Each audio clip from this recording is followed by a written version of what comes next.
book, because we'll do Niranjanananda out of this book. We'll do, who's the other two that we're going to do?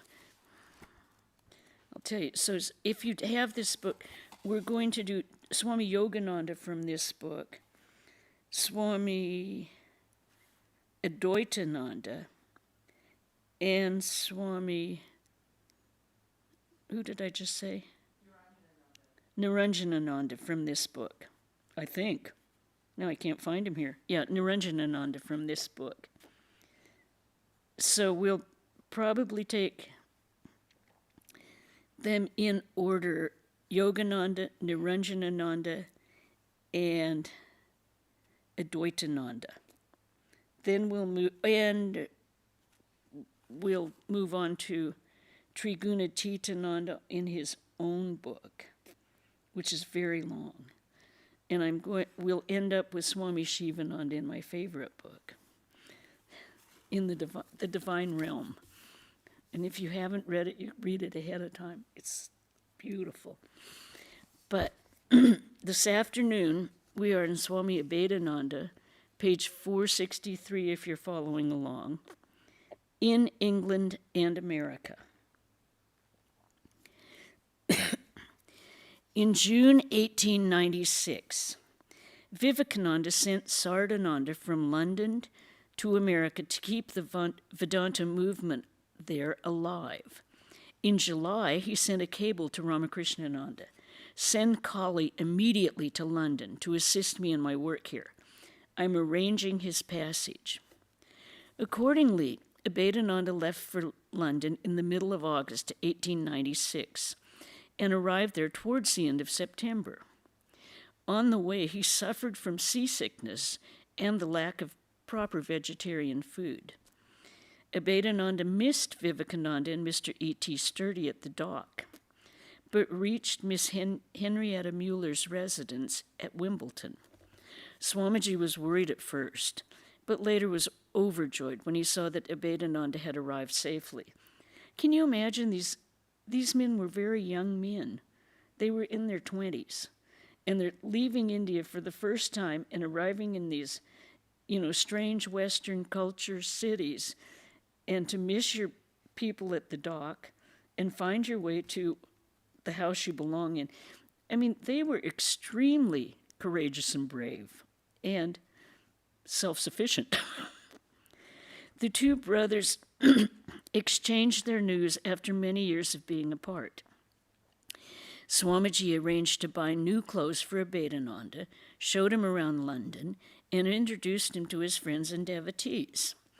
Gradually, Abhedananda became acquainted with Western culture and the way of life. A month after his arrival, Vivekananda announced that Abhedananda would speak on Hinduism.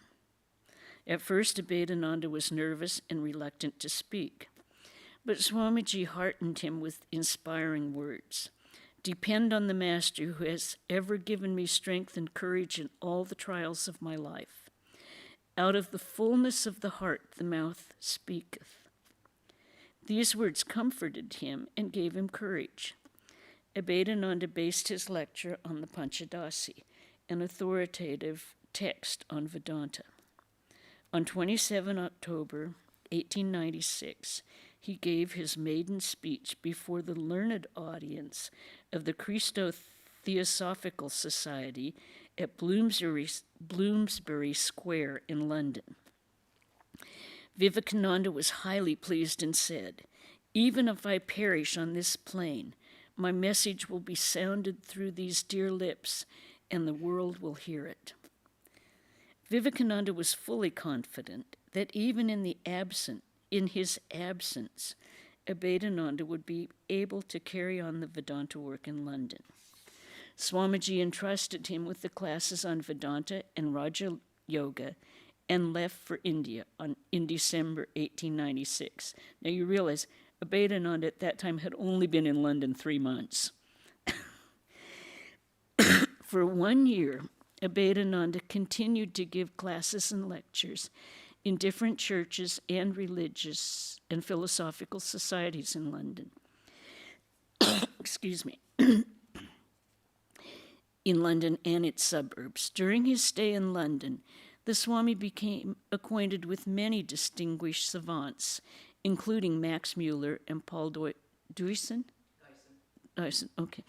Abhedananda's eloquence, his lucid exposition on Vedanta philosophy, and his depth of spiritual realization made a profound impression on his audiences. To establish the order's work in India, Vivekananda called Sardananda back from America. He asked Abhedananda to carry on the Vedanta work in the United States. So on 31 July 1897, Abhedananda left for New York and arrived there on 9 August. He was the guest of Miss Mary Phillips, the secretary of the Vedanta Society of New York, which Vivekananda had founded in 1894. On 25 August, a reception for Abhedananda was given by the society. Abhedananda did not confine himself to New York City. He traveled and gave talks in various places along the East Coast, Philadelphia, Washington, Virginia, and New Paltz in New York State. He returned to New York City on 19 September. Sardananda was then preaching in the Boston and Cambridge areas and preparing for his return to India. On 27 September, he came to New York and met Abhedananda. Both brothers were happy to see one another after a long time. They exchanged their news and experiences in the Western work. They met again at Mrs. Wheeler's residence in Montclair, New Jersey. One day, Abhedananda went to meet Thomas Edison, the famous scientist and inventor. They talked about Vedanta and India, and Mr. Edison showed the Swami his laboratory.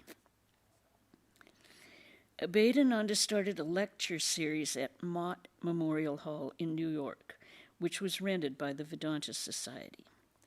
On 29 September 1897, he gave his first lecture, What is Vedanta? Edward Emerson, a close relative of Raldo Wolf Emerson, presided over the meeting. About this first lecture, Swami Abhedananda, a Western monk, wrote in With the Swamis in America. Punctually at 3 o'clock, a Swami entered the hall. He was dressed in a robe and turban of an orange color. He went straight to the platform and without a moment's delay began to deliver his lecture. The discourse was lucid, convincing, and impressive. There was not much flourish, not much eloquence, hardly any gesticulation.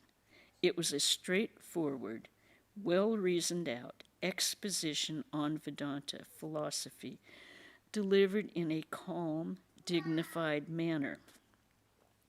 Young, tall, straight, good-looking, the Swami had his appearance in his favor.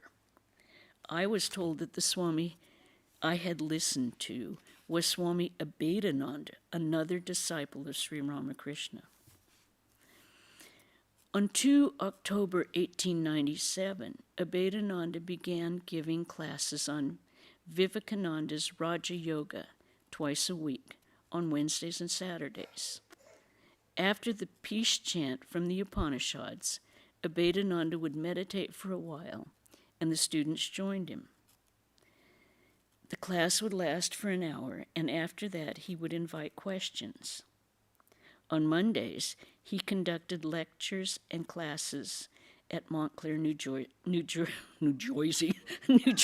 as well. The Swamis stayed at the Brooklyn residence of Sister Ellen Waldo, a relative of Ralph Waldo Emerson. During this time, the Vedanta Society of New York was moved to 117 Lexington Avenue, because its previous location had become surrounded by gambling and crime. The Society's activities, lectures and classes, instructions and interviews, at the center and in the homes where Abhedananda visited, were carried on for over 20 years under his able direction. The publication department was organized, and a monthly bulletin was issued early in 1905 as an independent source of contact to particularly serve those who lived outside the center's vicinity. The Swami worked very hard. He slept very little, as he spent most of the night writing his books, the sale of which eventually made the society self-supporting. Now, everyone remembered these Swamis, when they arrived, were in their 20s. They were extremely young. They had never been out of India, and this is how this whole movement started. It is said that libel and slander, censure and criticism are the ornaments of those who pave the way for truth. Attacks from backbiters and fault-finders make a pioneering soul more strong and determined. When Abhedananda became popular in New York, some Christian missionaries could not bear it. Out of jealousy, some fabricated scandalous stories to defame the Swami's character. Undaunted, Abhedananda paid them no heed. He continued to work with his usual vigor and sang-froid. Okay. Abhedananda later told his disciples how he faced the trials and tribulations in his life. When I was in America, I would try to forget my sorrows and sufferings by singing or praying to the Master. I would spend my time practicing jopam and meditation or studying books. There was none with whom I could open my heart, so I lived in my own world. If a person upholds the truth, he encounters more obstacles, but one should never give up the truth. One should hold the post, i.e. God, with might and main. Don't you see how I have confronted the storms of obstacles? I don't even care if the whole world stands against me. I am holding on to the Master. That kind of faith. And from October 1897 to April 1898, Abhedananda continued giving his lectures and classes in New York, and gradually more people came to know about the society. On 3 January 1898, Mr. Francis Leggett, a wealthy friend of Swamiji, invited Abhedananda to his home and introduced him to Miss Emma Thursbury, Miss Adams, and other Vedanta students and friends. On 12 January, Abhedananda saw Sardananda off for his return trip to India with Mrs. Oli Bull and Miss Josephine MacLeod, who was Tontine. On 25 January, Abhedananda was invited for dinner by Reverend Heber Newton, a national, well-known minister of All Saints Episcopal Church in New York. Reverend Newton was a liberal and powerful man and was attracted to the universal message of Vedanta and Indian philosophies. They became good friends, and Reverend Newton often sent his followers to listen to Abhedananda. On 6 April, Mr. Leggett introduced Abhedananda to Dr. Elmer Gates, a famous scientist and psychologist who was then doing research on the relationship between physical science and mental science. Dr. Gates was impressed when he spoke to Abhedananda about Raja Yoga, which he considered to be very rational and scientific. He invited Abhedananda to his laboratory in Chevy Chase, near Washington, D.C. During the Swami's summer recess in May, he went to Dr. Gates' house and stayed a couple of days. He also gave a few talks. Abhedananda expressed a wish to meet the President of the United States.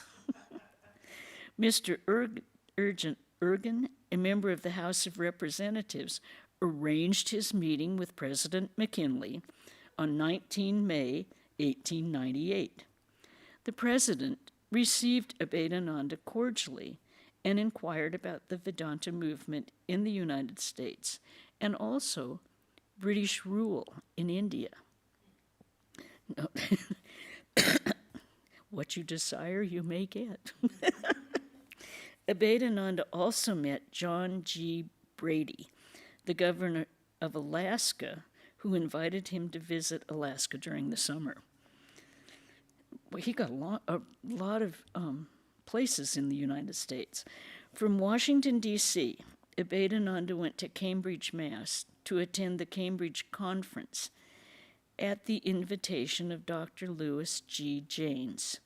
He stayed with Dr. Janes at the home of Mrs. Oli Bull, who was then in India.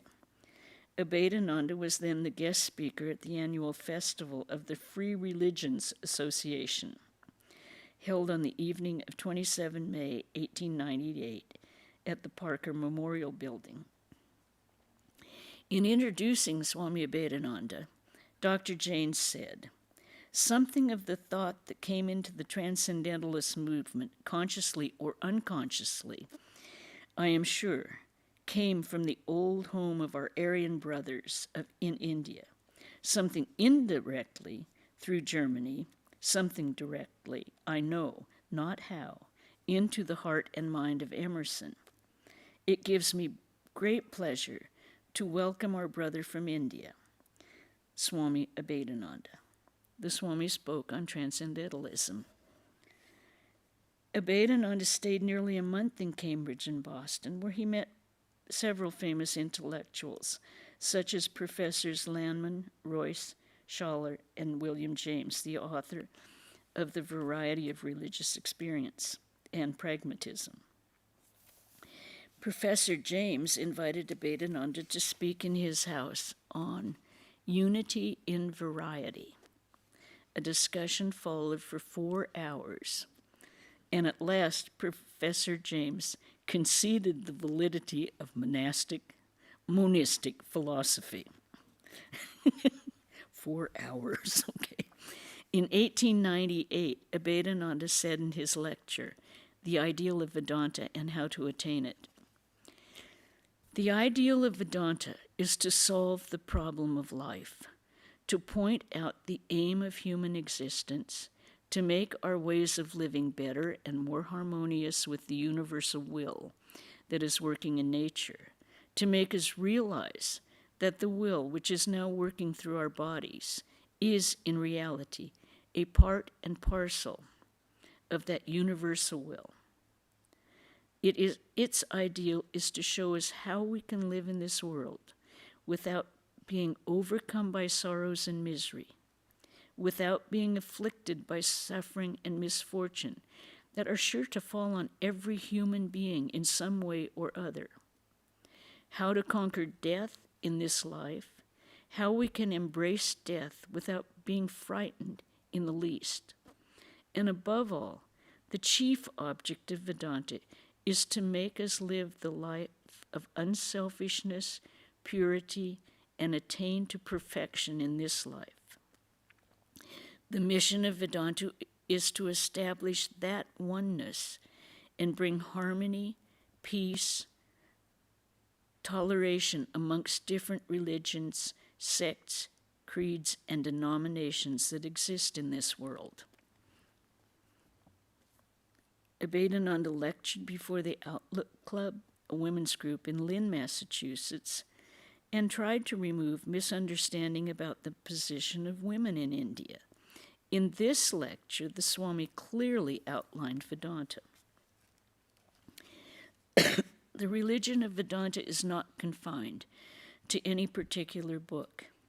It includes all scriptures and all the teachings of all great prophets who flourished at different times in different countries. It is based on science, philosophy, and logic. It harmonizes with the ultimate conclusions of modern science. As truth is the goal of all science and philosophy, so the same truth is the goal of Vedanta. Modern science has discovered nothing that opposes the conclusions of the Vedanta philosophy. Vedanta is a philosophy and a religion at the same time. It recognizes each of the different stages, such as dualistic, qualified non-dualistic, and non-dualistic. In short, it is the universal religion. It embraces Christianity and points out its fundamental basis. It recognizes Jesus as the Son of God. Professor Max Mueller says, Vedanta is the most sublime of all philosophies and the most comforting of all religion. It has room for almost every religion. Nay, it embraces them all.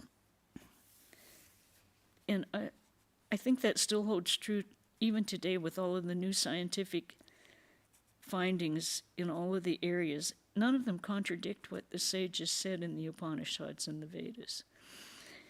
In August 1898, Abhedananda lectured at the Greenacre Conference in Maine. Miss Sarah Farmer was the founder of this popular summer school for the study of things pertaining to higher life. That was a quote. Dr. Louis G. James, who was the president of the Brooklyn Ethical Association, conducted this school of comparative religions. Vivekananda had lectured and conducted a summer retreat there in 1894, and Sardananda had spoken there in 1896-97. Neglecting his health, Abhedananda continued to preach and became sick. Knowing that the Swami was not well and that he ate only vegetarian food, Dr. James told him, "That will not do for you here. When you go to Rome, do as the Romans do. You have a mission in your life, so you must take proper, nourishing food. Otherwise, you will be sick." Holy Mother also learned about his illness, and she advised him to take fish and not to mortify his body with severe austerities. After staying 4 weeks in Greenacre, Abhedananda returned to New York and continued his preaching as usual. On 4 March 1900, the New York Herald reported on how Abhedananda trained the American children. This is the quote from the Herald. Every Saturday afternoon, a class of young boys and girls gathered together in the rooms of the Vedanta Society in East 55th Street to speak an hour or so with Swami Abhedananda and drink in the teachings of the Hindu philosophy, which is expounded to them in the most fascinating way. The young people come in and beaming, expectant faces and draw their chairs around the handsome oriental figure of the Swami, who sits in the circle wearing a robe of rich red and holding in his hand an ancient Sanskrit book, the Hitopadesha, a book of good counsels. This book is one of the oldest pieces of literature in the world. It dates back to the 13th century and is the source of all our fables of animals, other tales, and fairy stories. So that's what he read to the children. On Easter Sunday, 2nd April 1899, Abhedananda initiated 6 students into the vows of brahmacharya. Guru Das, who later became Swami Abhedananda, was among them. In April, Abhedananda went to Worcester, Mass. And gave a lecture entitled Hindu Religion. Can you imagine the schedule that he's keeping up? I mean, on 7 May, he spoke on immortality at the Cambridge Conference. This time he lectured in many places in the northeastern United States and also visited Niagara Falls. In August 1899, Abhedananda was invited to lecture before a spiritualistic camp meeting at Lily Dale near Chautauqua in New York State. He spoke on reincarnation to an audience of 7,000. On 4 August, he attended a seance where he saw automatic typing on a typewriter. In his famous book, Life Beyond Death, he narrated some of his experiences in communicating with departed spirits. Okay. When excuse me, when Vivekananda returned to America for the second time with Turiyananda on 28 August 1899, Abhedananda was again busy with the Greenacre Conference. Vivekananda and Turiyananda went to Mr. Leggett's country home at Ridgely Manor in Stone Ridge, New York. Now, this was where Gita Prana is the head minister for our retreat center. On 7 September, Abhedananda received a cable from Vivekananda asking him to come to Ridgely, and the next day he traveled there from Boston. Abhedananda was delighted to see Swamiji and Turiyananda and gave them the news of all his activities. He stayed with them for 10 days and then returned to New York City. On 7 November, Vivekananda attended a reception given by the members of the Vedanta Society. The Vedanta Society, and this is the first one in the United States, was legally registered as an organization on 28 October 1898, and Mr. Francis Leggett became its president. At that time, Abhedananda was lecturing regularly in a rented place, the Assembly Hall at 109 East 22nd Street. On 15 October 1899, the Society's office and library was established at 146 East 55th Street through the cooperation of students and friends. The lectures were then held in Tuxedo Hall on 59th Street and Madison Avenue. In May 1900, the Vedanta Society was moved to 102 East 58th Street, which became its headquarters. In July 1900, after leaving America for the last time, Vivekananda gave a few lectures in the Society and complimented Abhedananda. I'm very happy to see that the Society has a house of its own. And then in parentheses, actually, it was a rented house in a good neighborhood. Later, the Society bought it. And I think we'll stop there. We still have quite a bit of Abhedananda in the United States. But this is all extremely interesting to me because the way they moved around and rented these buildings and had these huge groups, 7,000 people. It's amazing. Absolutely amazing. Okay, so does anyone have any questions or comments? Before I thought it was just really interesting. Like he's lecturing to 7,000 people, and yet he takes in children and reads them. I know it's fairy stories. He has time for everyone. Yeah, everyone. 7,000 people, and meeting with kids, sitting in a circle every Saturday. Yeah, it's wonderful. Yeah. It really is, Leanne. Yeah. So this weekend, Saturday. This is only Wednesday. I'm a little confused. Saturday we will have not the gospel reading, but Swami Sarvadevananda will have his Bhagavad Gita class here in the temple at 5. He will also have it the next Saturday, the first weekend of August. He's going to come 2 Sundays in a row, which he must be traveling later. So his topic Sunday, the 27th, is worldly contentment and spiritual yearning. And as I say, he'll give the Bhagavad Gita class. Then the first week of August, we'll continue with the Abhedananda on Wednesday. On Saturday, it will be the Bhagavad Gita class at 5 in the temple with Swami Sarvadevananda. And his topic will be 3 enemies of spiritual life. I'm sorry? Okay, 3 enemies of spiritual life, I believe. We just got the notice, but I thought I'd give you a hint of what he's going to be talking about. Okay, well, it's good to see you all on Zoom and good to see you here in the temple. So we'll end with a short chant. Shanti, Shanti, Shanti, Hari Om Tat Sat, Sri Ramakrishna Panamastu. Take care, all of you. Have a good weekend.